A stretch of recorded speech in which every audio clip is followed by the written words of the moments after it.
لیکن جو اپنے ماں باپ کے ساتھ لگا ہوا ہے اور ان کی خدمت کر رہا ہے، ان کی دیکھ بھال کر رہا ہے، اس کو یہ نہیں کہا جائے گا کہ وہ اپنے ماں باپ سے جدا ہو گیا ہے، بلکہ اس کو یہ کہا جائے گا کہ اپنے ماں باپ کے ساتھ ہے۔ جدا ہونے والے وہ 4 ہیں جو اپنے ماں باپ کو چھوڑ کر کے چلے گئے۔ تو ٹھیک اسی طرح سے اور اسی طریقے سے ہم یہ سمجھیں کہ نبی کریم صلی اللہ علیہ وسلم کی تمام امت ایک تھی۔ نبی کریم صلی اللہ علیہ وسلم کی تمام کلمہ پڑھنے والے مسلمان جو تھے وہ ایک تھے۔ بعد میں کچھ لوگوں نے الگ الگ گھر بنا لیے، کچھ لوگوں نے الگ الگ مکانات تعمیر کر لیے اور وہ نکل کر کے باہر چلے گئے اور انہوں نے دور گھر بنا لیا۔ لیکن ایک جماعت ایسی تھی جس نے کہا نہیں، ہم نبی کریم صلی اللہ علیہ وسلم کے ساتھ، ہم نبی کریم صلی اللہ علیہ وسلم کے ساتھ لگے رہیں گے اور آپ صلی اللہ علیہ وسلم کے دین کی اور آپ کی سنتوں کی خدمت کرتے رہیں گے۔ اس نے کہا ہم کو گھر بنانے کی ضرورت نہیں، ہم نبی کریم صلی اللہ علیہ وسلم کے ساتھ رہیں گے۔ تو جس طرح سے دوسرے لوگوں، جس طرح سے وہ چاروں بیٹے الگ ہو کر کے الگ الگ گھر انہوں نے بنا لیے، سمجھ رہے ہیں، ان کو فرقہ کہا جانے لگا۔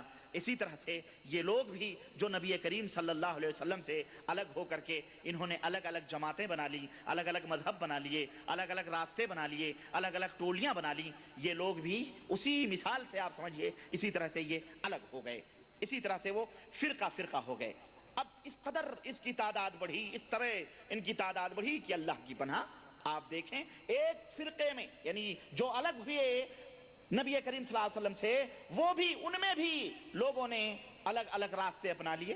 مثال کے طور پر اسلام کے 4 فرقے یا 4 ٹکڑے جو مشہور ہیں، جو کہا جاتا ہے یہ 4 فرقے ہیں اسلام کے، یعنی شافعی، مالکی، حنبلی اور یہ کیا کہتے ہیں حنفی کہا جاتا ہے۔ تب اب ان چاروں میں بھی الگ الگ فرقے بن گئے، خود جو یہ فرقے بن کے الگ ہوئے پھر ان میں بھی الگ الگ فرقے بن گئے۔ حنفیوں کے اندر بھی کئی فرقے بن گئے، یہ دیوبندی ہے، یہ بریلوی ہے، یہ رضا خانی ہے، اور پھر ان میں بھی کئی فرقے بن گئے، جناب علی یہ تیجانی ہے، یہ قادری ہے، یہ چشتی ہے، یہ نقشبندی ہے، یہ سہروردی ہے۔ غرض اگر وہ نبی سے جدا ہوئے تو پھر اختلافات کے شکار ہی ہوتے چلے گئے، اور آج تک انتشار اور آج تک خلفشار کے یہ شکار ہیں، اور ان میں مختلف جماعتیں اور مختلف ٹیمیں بنی ہوئی ہیں، اور نوبت اور اللہ کی لعنت اس طرح جمی کہ یہ ایک دوسرے کو کافر اور مشرک تک گردانتے ہیں۔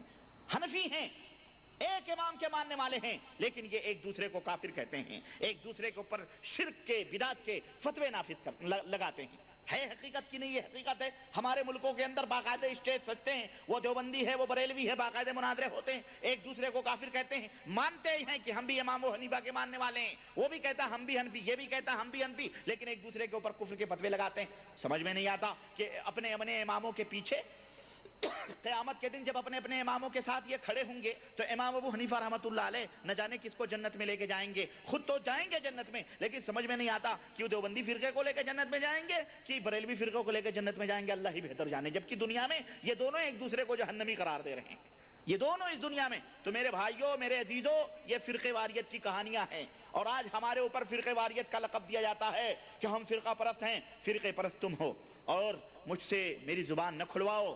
اپنے اداروں میں فرقہ پرستیوں کی تعلیم دی جاتی ہے۔ ہمارے یہاں تقریباً 60 یا 70% ادارے ہیں جن کے اندر مسندوں پہ بیٹھ کر یہ مفتیان کرام اور یہ اپنے آپ کو محدث کہنے والے، جنہیں حدیث نہیں آتی، حدیث کا مفہوم نہیں آتا، لیکن اپنے آپ کو محدث کہتے ہیں، یہ امت کے اندر انتشار پیدا کرتے ہیں، یہ طلباء کے ذہنوں میں فرقہ واریت کی تعلیم دیتے ہیں۔ ان مدرسوں میں بیٹھ کر یہ قوم کے صدقات اور خیرات کھا کر کے انہوں نے دنیا کے اندر انتشار پیدا کرنے کی کوشش کی ہے، اور مسند رسول صلی اللہ علیہ وسلم کا غلط فائدہ اٹھاتے ہیں، اور امت کے اندر ایک دوسرے امام کے اوپر تان و تشریح کرتے ہیں کہ یہ دیکھو فلانے امام کا یہ قول ہے، تمہارے امام کا قول یہ ہے، تمہارے امام کا قول صحیح ہے، کیونکہ تمہارے امام جو تھے وہ بہت بڑے متقی تھے، بہت بڑے پرہیزگار تھے۔ دوسرے امام کے بارے میں نکتہ چینیاں کی جاتی ہیں، دوسرے امام کے بارے میں عیب نکالے جاتے ہیں، وہ احمق تھے، وہ جاہل تھے، ان کے ماننے والے، یہاں تک کہا گیا ہے فقہ کی کتابوں میں، یہاں تک کہا گیا ہے نعوذ باللہ، اور یہاں تک کہا گیا، اتنی دکھ بھری داستان ہے، یہاں تک کہا گیا اور امت کو تقسیم کرنے کے لیے کہ اگر کوئی حنفی لڑکی اپنے کسی شافعی کو دینا چاہتا ہے تو ہرگز نہیں دے سکتا ہے، کسی حنفی کی شادی کسی شافعی کے لڑکے سے نہیں ہو سکتی، لیکن اگر کوئی حنفی لڑکا شافعی لڑکی سے شادی کرنا چاہے شافعی لڑکی سے شادی کرنا چاہے تو جس طرح سے یہود و نصارہ کی لڑکیوں کو لینا مسلمان کے لیے جائز ہے، اسی طرح سے شافعی لڑکی سے بھی شادی کرنا حنفی مسلمان کے لیے جائز ہے، نعوذ باللہ۔ اور دعویٰ کیا ہے؟ ہم چاروں اماموں کا احترام کرتے ہیں، ہم چاروں اماموں کو مانتے ہیں۔ ایک مولوی تھا، ایک مولوی کہنے لگا میاں آپ اس مسئلے میں کیوں الجھتے ہو؟ ارے بھائی اسلام ہے، اسلام ایک شہر ہے، اسلام ایک شہر ہے، اس شہر میں 4 دروازے ہیں، تو جو اس دروازے سے شمال کے دروازے سے داخل ہو رہا ہے وہ بھی شہر میں آ رہا ہے، جو جنوب کے دروازے سے داخل ہو رہا ہے وہ بھی شہر میں آ رہا ہے، جو مشرق کے دروازے سے داخل ہو رہا ہے وہ بھی شہر میں آ رہا ہے، جو مغرب کے دروازے سے داخل ہو رہا ہے وہ بھی شہر میں آ رہا ہے۔ تو یہ چاروں تو ایک نہر ہیں، یہ تو مل تو رہی ہیں اسی سمندر میں، مل تو چاروں دروازے مل کے اس شہر ہی میں آ رہے ہیں۔ تو اسلام ایک شہر ہے، حنفی ہو کہ شافعی ہو کہ مالکی ہو کہ حنبلی ہو، یہ تو مل ملا کے شہر ہی میں داخل ہو رہے ہیں۔ ایک بزرگ نے کہا محترم مثال تو آپ نے بڑی اچھی دی، لیکن میں آپ سے پوچھنا چاہتا ہوں اور آپ لوگ بھی ذرا ذہن کھول کر کے ایسے لوگوں کو ذرا یہ آئینے دکھا دیا کرو، ان سے کہو محترم ذرا ہم کو یہ بتلائیں۔ انہوں نے کہا محترم ہمیں ذرا بتلائیے کہ آج یہ جو 4 دروازے آپ ہمیں دکھا رہے ہو یہ 4 دروازے کب بنے اسلام میں؟ یہ 4 دروازے کیا نبی کریم صلی اللہ علیہ وسلم کے زمانے میں تھے؟ بھئی اسلام ایک شہر، اسلام تو تھا، اسلام تھا کہ نہیں تھا؟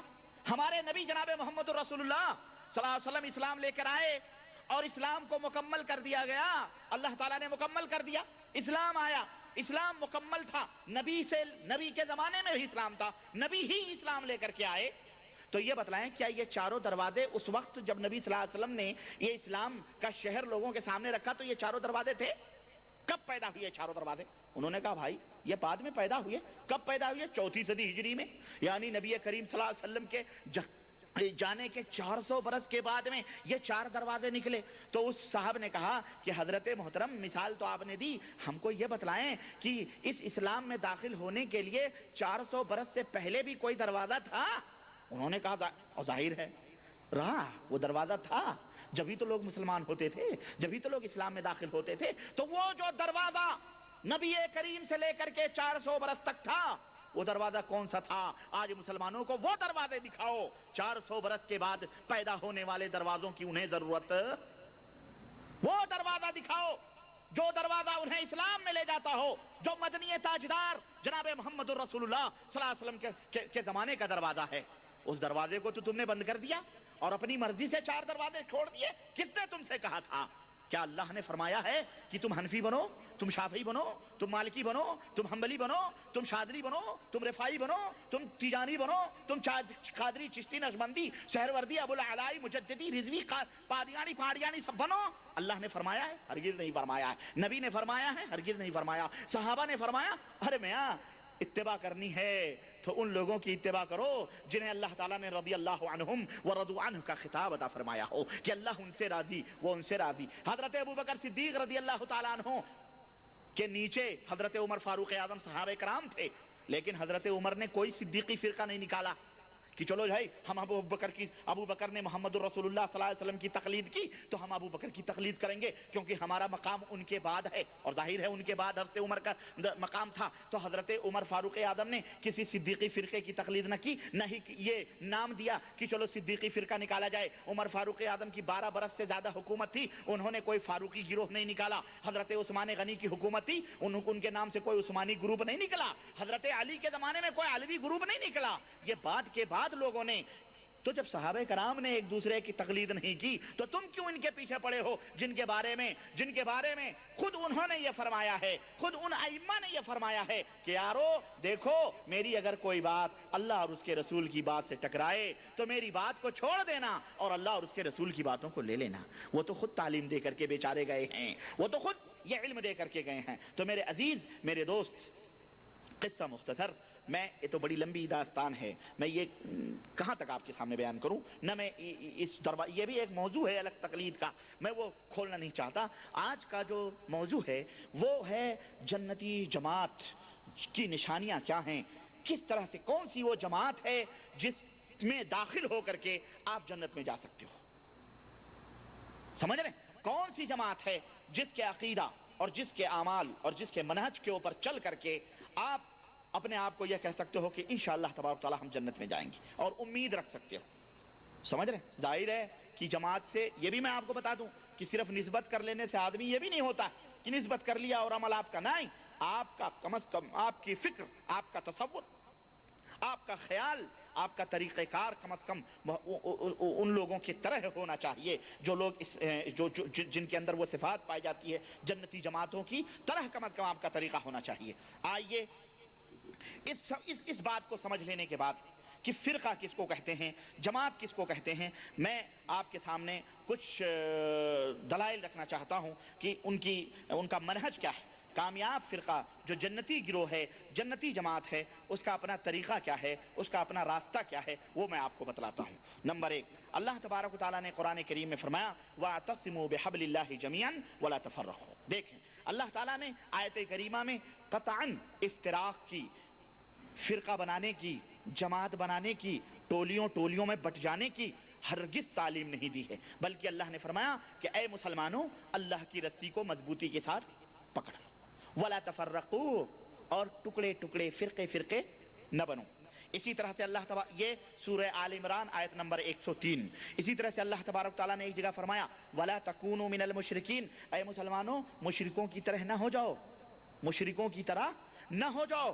کیوں؟ من الذین فرقوا، ان مشرکوں کی طرح جنہوں نے اپنے دین کو ٹکڑوں میں تقسیم کر دیا، اپنے دین کو ٹکڑوں میں تقسیم کر دیا. وکانوا شیعاً، اور جماعت میں بٹ گئے. جس طرح مشرکین، آپ دیکھیں ہمارے ہندوستان پاکستان کے جو مشرکین ہیں ان کے اندر ایک جماعت نہیں ہے، سینکڑوں جماعتیں ہیں جناب عالی. ہاں کئی جماعتیں ہیں. وہی نشانی ہے مشرک کی. سمجھ لیں مشرک جو بھی ہوگا وہ ایک جماعت اس کے اندر نہیں ہو سکتی، اس کے اندر کئی ٹولیاں ہوں گی. دیکھ لو آپ، کہنے کی ضرورت نہیں ہے، بات کڑوی ہے لیکن عقل مندانہ اشارہ کافی، عقل مندوں کے لیے اشارہ کافی ہے. شرک موجود ہے تو اتحاد نہیں ہو سکتا ہے. شرک